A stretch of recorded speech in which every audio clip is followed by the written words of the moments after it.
Bem, pessoal, boa noite. Nós estamos aqui nesse dia de São Pedro. São Pedro. E São Paulo também. São Paulo também. Para oferecer aos nossos alunos, aos colegas bibliotecários, através aqui da coordenação da Cristina, a plateia convidou o Alisson de Castro aqui para apresentar uma palestra e também para conversar um pouco mais com a gente sobre a questão de empregabilidade, através de software livres e outras questões também que envolvem a nossa profissão.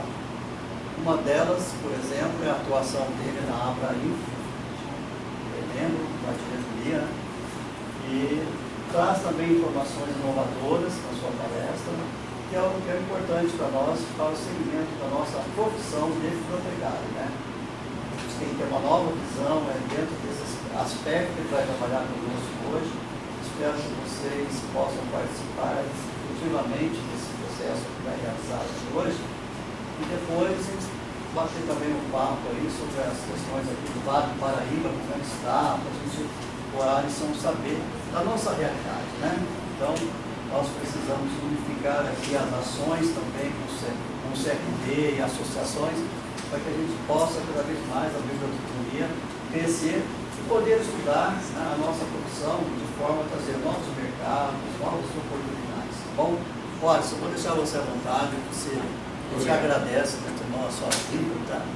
Espero que você goste aqui da casa, é salesiano, então vai ser bem recebido, tá certo? Um abraço. Muito obrigado, boa noite a todo mundo. Quero agradecer ao Augusto, a professora, né, toda a equipe aí por ter feito o convite para a gente. E a gente espera aqui compartilhar com vocês hoje um pouquinho do nosso conhecimento aí. Então, só para falar um pouquinho da Abrainfo, né? A Abrainfo é a Associação Brasileira dos Profissionais de Informação. Ela foi criada exatamente para congregar, né, os profissionais de informação. E profissional de informação não é só bibliotecário, museólogo, arquivista. São todos aqueles profissionais que trabalham com a informação. Pode ser jornalista, pode ser dentista, pode ser engenheiro. Então, na verdade, a Abrainfo ela veio na resposta de um vácuo, de um espaço que tem de diálogo entre as áreas, né? Então a gente respeita e reconhece a importância das outras entidades, como CRB, CFB, FEBAB, cada qual dentro do seu segmento, só que a gente entendeu que estava faltando uma outra aí que pudesse congregar. E como a Abrainfo ela é nacional, né, Associação Brasileira, então a nossa intenção é atingir todos os lugares do nosso país. Tá? Então fica o convite para vocês acessarem a nossa página, abrainfo.org.br, se associem. A gente está com uma taxa de associação de R$60 a anuidade, né?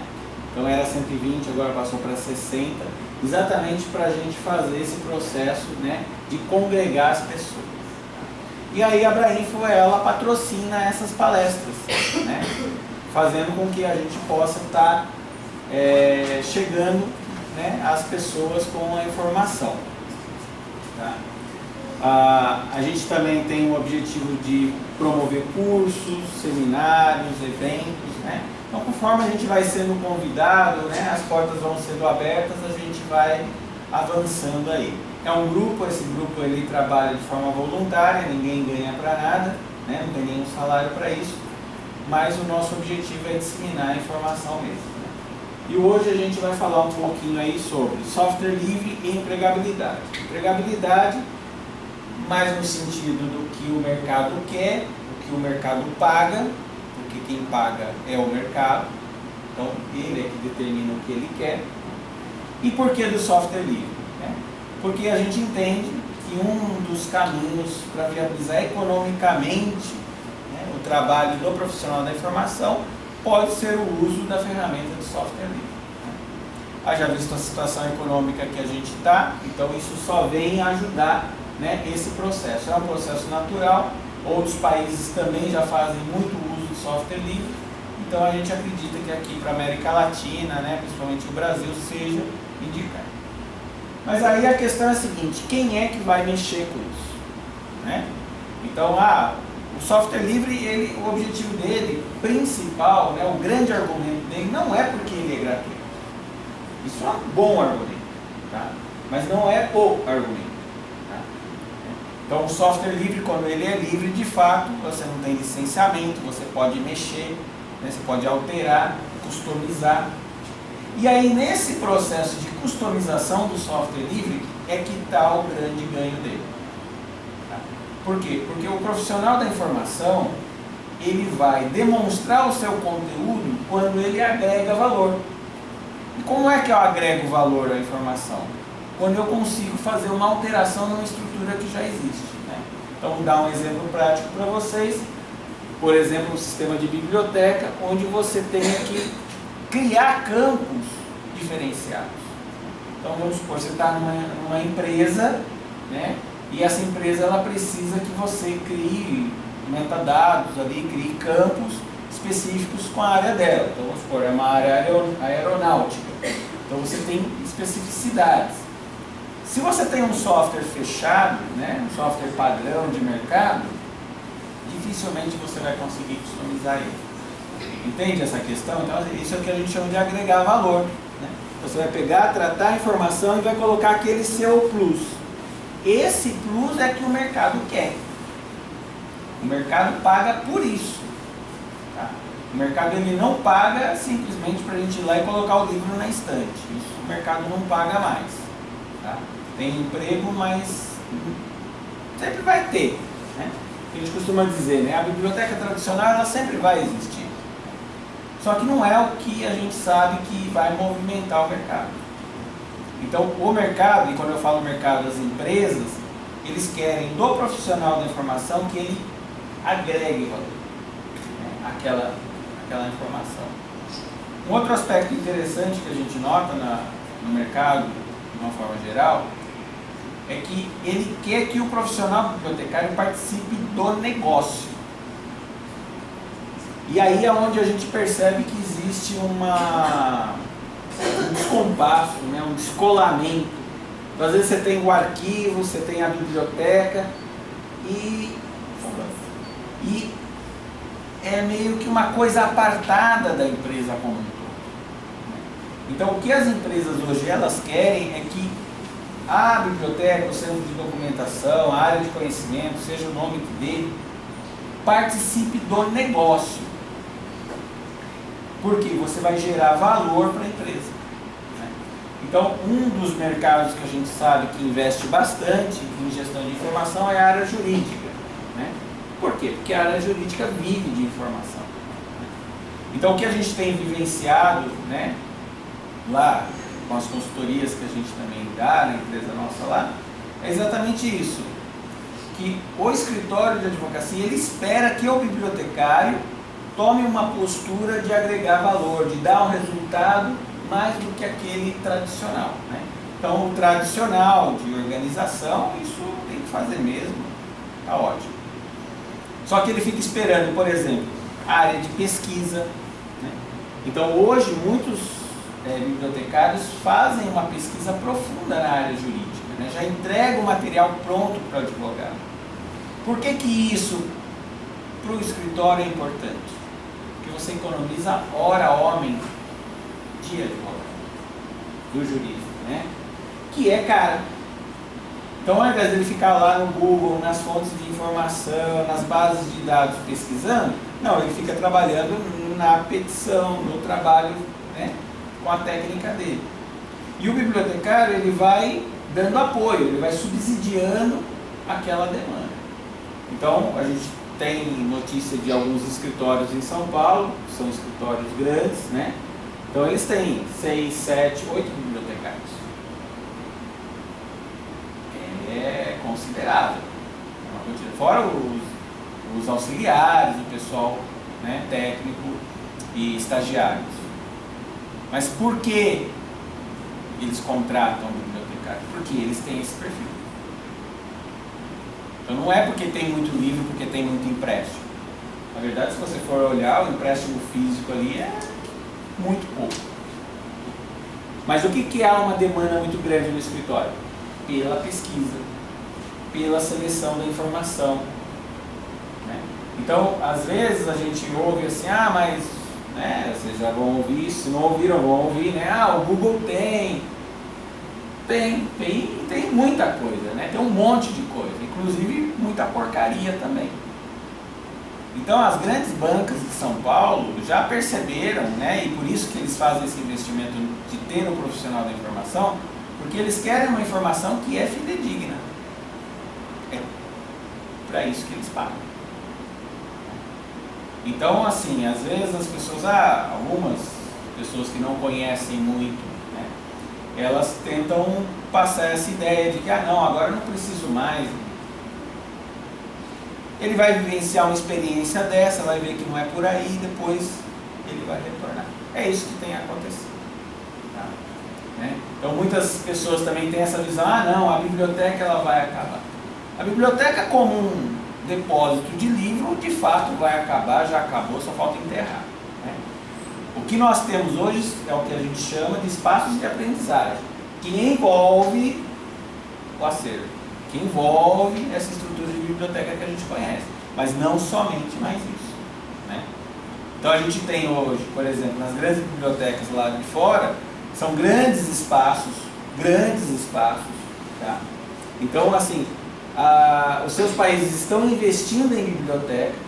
Então, ao passo que aqui muitas pessoas falam assim, não, mas não sei se eu vou investir em biblioteca mais, porque agora está tudo digital. Isso não é uma discussão lá fora. Lá fora, os países estão investindo em grandes espaços, grandes acervos, uma estrutura digital também muito grande, porque eles estão entendendo que esse espaço que a gente tinha como biblioteca são espaços de aprendizagem onde eles estão dando condições das pessoas desenvolverem o seu trabalho. Então, para vocês terem uma ideia, tem bibliotecas que você tem espaço lá para as pessoas tocarem a empresa dele. São espaços para desenvolver negócios. Enquanto hoje aqui, se você for numa biblioteca e você falar com o seu cliente dentro da biblioteca, aqui é uma heresia, né? Você vai ser convidado a se retirar. Lá eles têm espaço, não, pode tocar sua empresa daí, a gente dá internet para você, a gente dá infraestrutura para você. Isso eu vi na Biblioteca Pública de Lyon. É assim que funciona, são 7 andares de biblioteca pública. Né? Então você tem espaço, tem sala para reunião, você quer fazer uma reunião com o seu cliente, você vai lá na biblioteca, você tem uma sala para você fazer reunião, não custa nada. Ó a cabeça. Essa é a pegada, né? Então a biblioteca ela tem um ressignificado, ela foi ressignificada, né? Para vocês terem uma ideia, na biblioteca pública lá de Lyon, você pode levar o suco de laranja, você pode tomar café. Claro, as pessoas são, né? Elas cuidam também das coisas, né? Elas não estragam, mas não tem aquela coisa. E eu achei uma coisa muito interessante, eles têm um espaço lá que é para alimentação. Então eles dizem o seguinte, eles não dizem assim, é proibido ir com alimento no acervo. Eles dizem assim, para o seu maior conforto, use esse espaço para alimentação. Diferente, ele não fala não, ele fala, olha, para o seu conforto, usa esse aqui, ó. Aí tem lá micro-ondas para você esquentar o alimento. Isso é da biblioteca pública. É disso que a gente está falando. Né? Então, assim, essa nova ressignificação da biblioteca como um espaço de aprendizagem é o que a gente tem que aplicar hoje onde a gente está. Né? Trazer essa nova ideia. Né?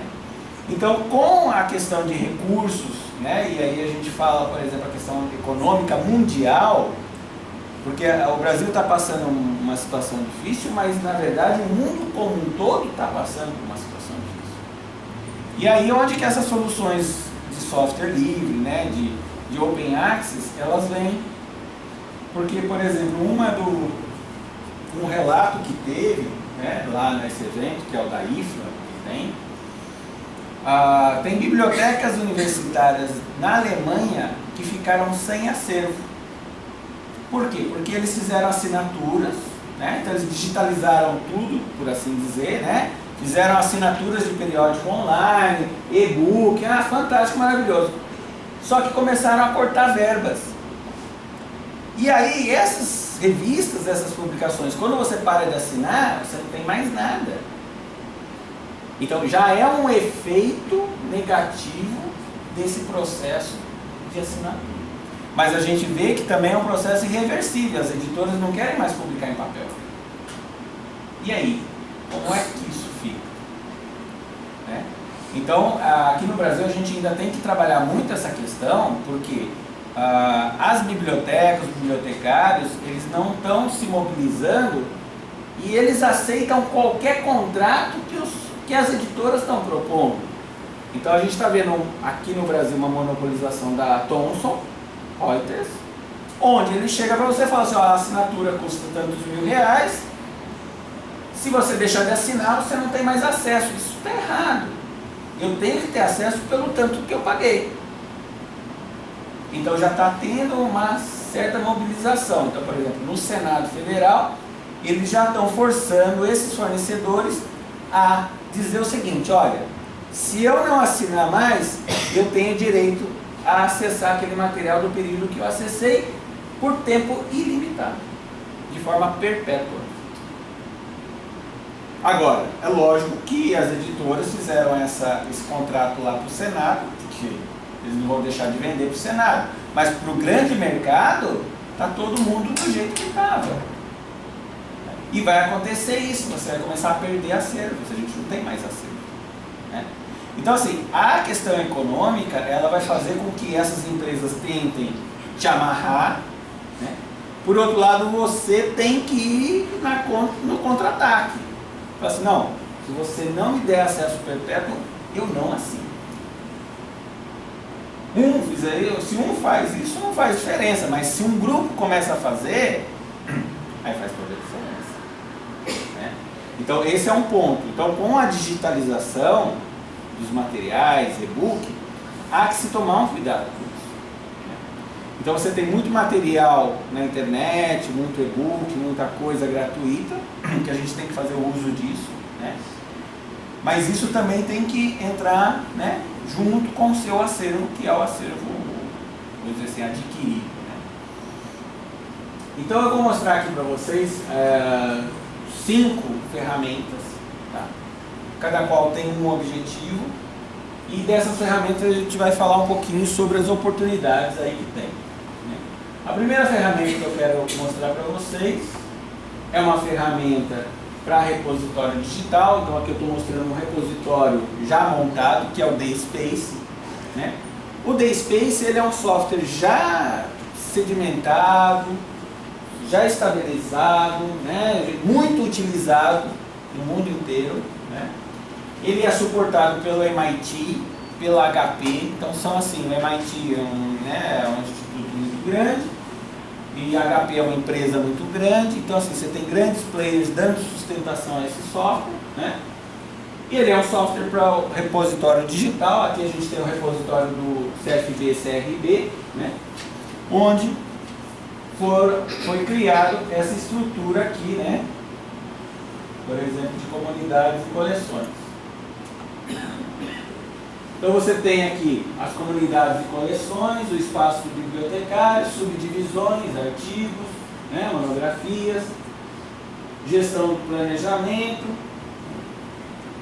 A pergunta é a seguinte: quando instalou o software lá, que baixou da internet, ele vem estruturado desse jeito? Não. Quem estruturou isso? É papel do bibliotecário. Não é papel do analista. Aí você vai colocar o software aqui, vai pôr para rodar, e você, quando você abrir, você vai ter ali, ó, coleções, já está vazio. Agora, quem pensa essa estrutura?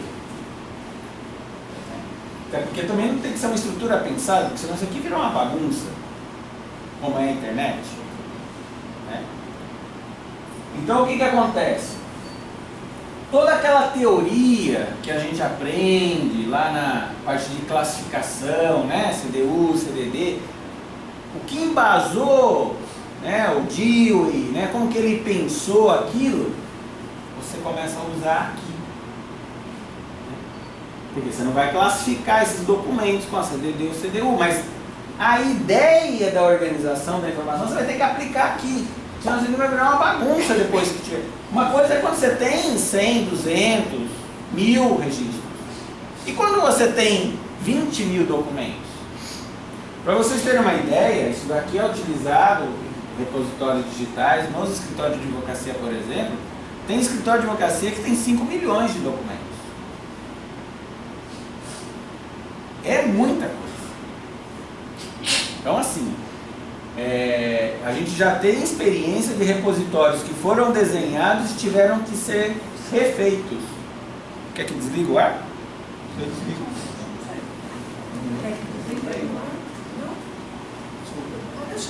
Pode deixar? Pode deixar comigo.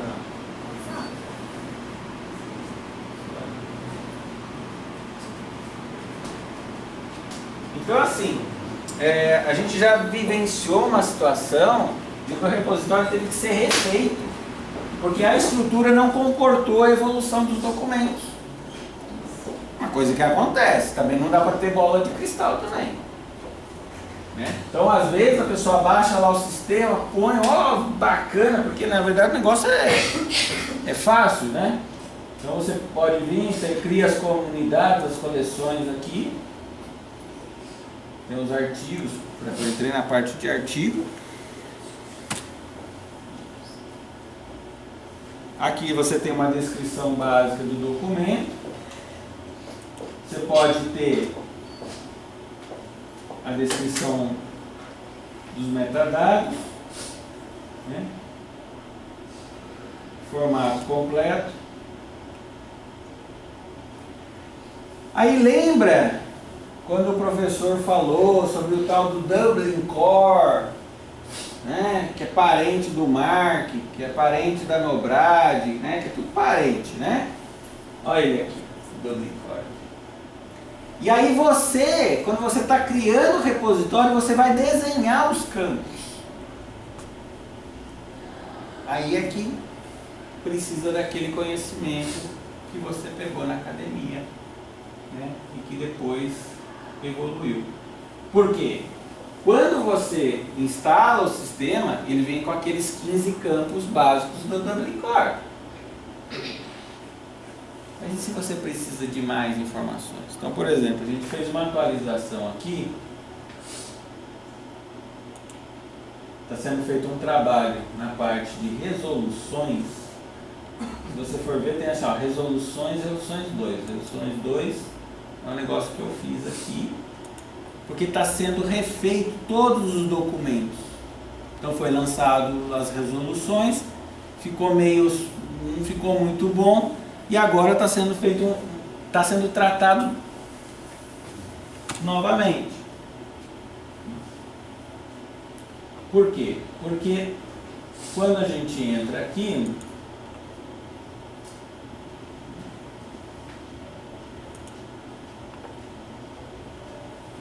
alguns desses campos não existiam quando foi feito a primeira vez. Por exemplo, ó, isso aqui é coisa nova, isso aqui é invenção que a gente fez agora, esses campos. Por quê? Não tinha um campo aonde lançava a referência. Não tinha um campo onde eu citava o que altera. E para uma legislação isso é fundamental. Percebe? Então é bacana, só escrever de graça? Ah, de graça. Você baixou? Tem que pagar? Não, não tem que pagar nada. Mas você tem que customizar o negócio. E aí você tem que contratar um profissional para fazer isso. Ah, mas você não falou que era de graça? Não existe almoço grátis, né? A questão é outra. Quando você compra um software proprietário, e o nome já diz proprietário, porque tem uma empresa que é proprietária, então aquele dinheiro que você gasta com licença vai para o bolso desse proprietário, certo? Quando você pega um software livre, você não paga para um proprietário, mas você tem que contratar gente. Só que quando eu contrato gente, eu gero emprego. Eu ponho dinheiro no mercado. Eu faço circular dinheiro no mercado local. Quando eu compro um software proprietário, vai dinheiro para o bolso de um cara que eu não sei onde esse cara existe. E que às vezes o software ele é internacional, então eu faço remessa de royalties lá para fora. e esse dinheiro não fica aqui dentro do país. Consequentemente, eu não gero emprego, não gero conhecimento, não gero mercado. Então, o software livre ele tem uma outra proposta, que é social, que é gerar um mercado local. Então, muitas vezes o software livre pode ser mais difícil, e até deve ser mesmo, porque eu tenho que aprender, eu tenho que estudar, tenho que sentar na cadeira e aprender. Ah, mas é tão facinho aquele software já todo pronto, é só caixinha. Só que não gera conhecimento. Se não gera conhecimento, qualquer um faz. Se qualquer um faz, eu não preciso de profissional para fazer. Essa é a verdade. Percebe?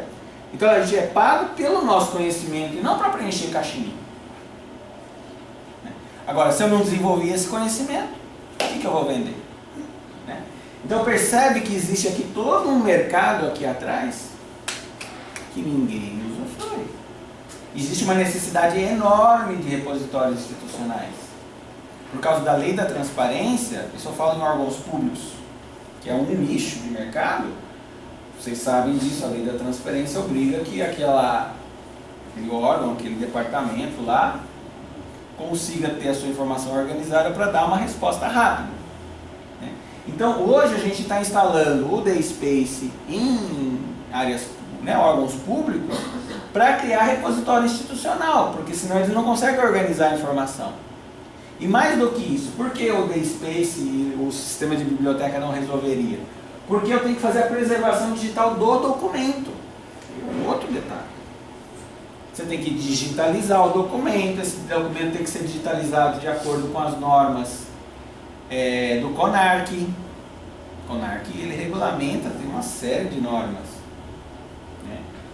Não é qualquer PDF que tem que digitalizar, o PDF do tipo A. Então assim, tem uma série de coisas. E quem é que vai? Você acha que o cara de TI vai abrir norma de CONARC? Ele nem sabe que isso existe. Percebe? Onde que está o mercado? O mercado está aí.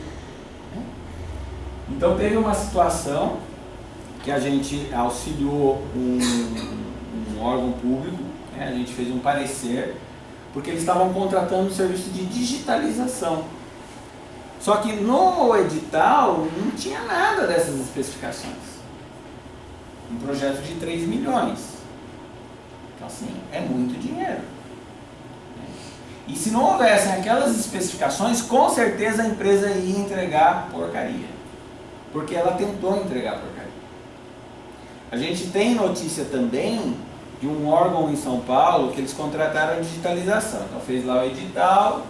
Eu quero uma empresa para digitalizar. Os caras, tá bom. Foram lá, digitalizaram, entregaram lá 15 DVDs.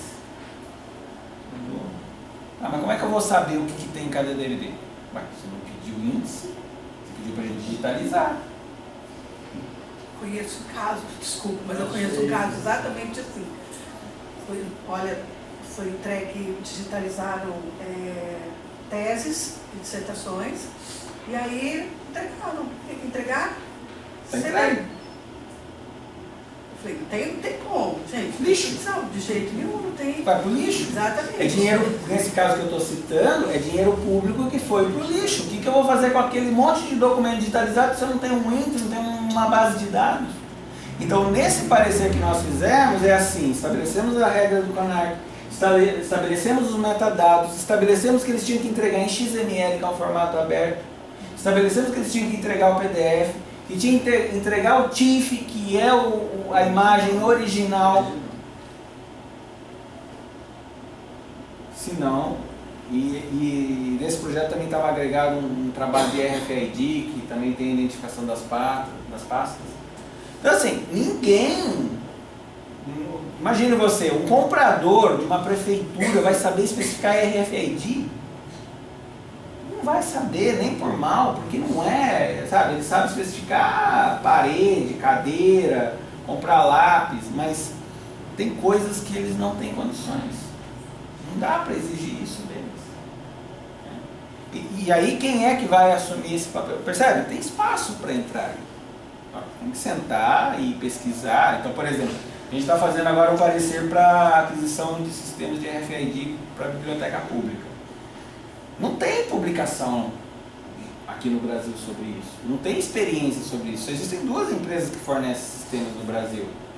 E elas monopolizaram o mercado.